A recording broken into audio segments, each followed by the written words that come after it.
Steffi, you sound like a 12-year-old. My mom, my dad, my mom and my dad should get back together. Brooke, what were you thinking? You just cheated on Ridge. You don't run in there and comfort the guy that you cheated with. And Taylor, get out of here with your fake compassion. Well, Brooke, you have a pattern. These characters are working my nerves. Let's talk about it, guys. Deacon, are you right? It was me, Ridge. I was drunk. Deacon didn't do a thing. He didn't do a thing. He didn't do a thing. Hi guys, welcome back to my channel. Thank you for clicking on the video and welcome to another day of The Bold and the Beautiful. So today was another frustrating storyline. We see some hypocrisy, we see some just dumb moves, and so let's talk about it. We open up with Deacon and Ridge continuing their fight. We open up with Ridge just, get up. So Deacon gets up and Ridge confronts him about what happened. Ridge is sure that Deacon spiked Brooke's drink and he confronts him and Deacon says, no, I didn't do that. We were both drinking. I tried to stop her. Did he really try to stop her? He said, no, don't do it. And then she was like, come on, Deacon, let's drink. And he's like, okay.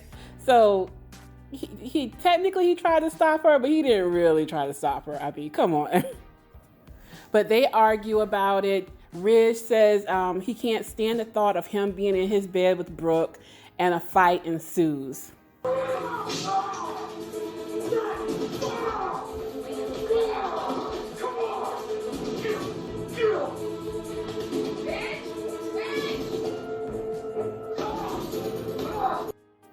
In the midst of this fight, Brooke walks in, Ridge, and she sees them going at it. Conveniently, Deacon doesn't fight back as hard once he hears that Brooke is there. So you see Ridge really going at Deacon. Brooke walks in, tries to grab Ridge away from Deacon, and then decides to comfort Deacon. I'm thinking, Brooke, what are you thinking? Ridge is already worked up because you kissed this guy and kept this secret from him for months. So you're gonna run in and comfort Deacon? You should have pulled Ridge away and just stayed over there with him. Don't go over there. Deacon, are you okay? I mean, what are you thinking? But after that, she takes all the blame for everything. She says it wasn't Deacon, it was me. And that's kind of the cliffhanger for today. I kind of started at the end. The other big scene we had Hope and Steffy squaring off again. So all these months of, oh, let's put our differences aside for the kids and let's be one big happy family. That is out of the window. Now, you're not in a place to judge. We both know that you've done things that you regretted. So now we're back at this Logan Forrester rivalry between Hope and Steffi, Brooke and Taylor, which is kind of tired, but the writers love to revisit it. It's what the show is built on, and so they're gonna revisit it. So they duke it out. They're taking up for their moms. Hope is upset with Steffi for constantly going after Brooke and tells her that, you really don't have room to talk because you've done some things too. So has Taylor and so has Ridge. Steffi is so in her head about her parents getting back together like she's a 12-year-old child. Like, I don't understand this.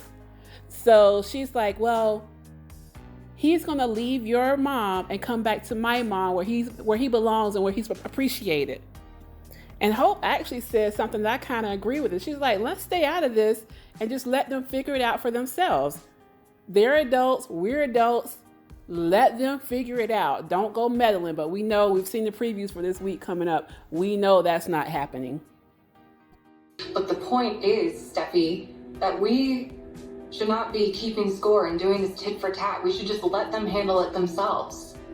I think my father will see there's only one way to handle this, by ending it. So we also have Brooke and Taylor going at it again.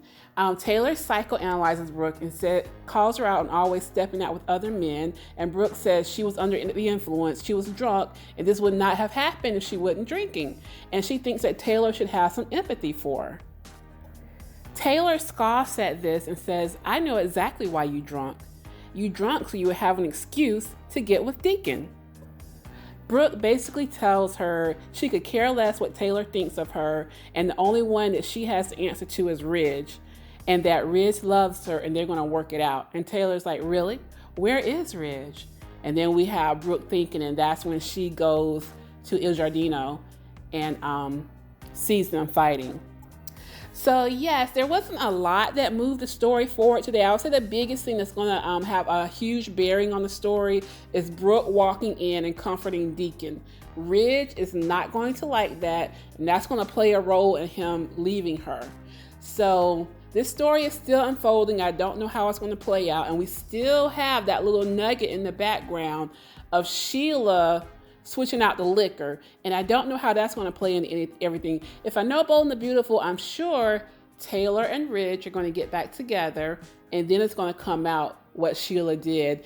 And you know how they always love to bring Brooke and Ridge back together. They're in the game, so we'll see. It's a new era. We have new people playing Taylor, so we'll see how it plays out this time. But I definitely know that's going to be a thorn in the side when it comes out that yes, Brooke actually, her drink was spiked. It wasn't non-alcoholic champagne at all. So there was a reason for her actions. The question is, does Ridge accept this, or does he move forward with Taylor? So that will be interesting to see how that plays out. But that's all I have for you today. Short and sweet, a little frustrating, like I said at the beginning. We'll keep watching this week to see how this all plays out. Thank you for watching. Like, comment, share, and subscribe.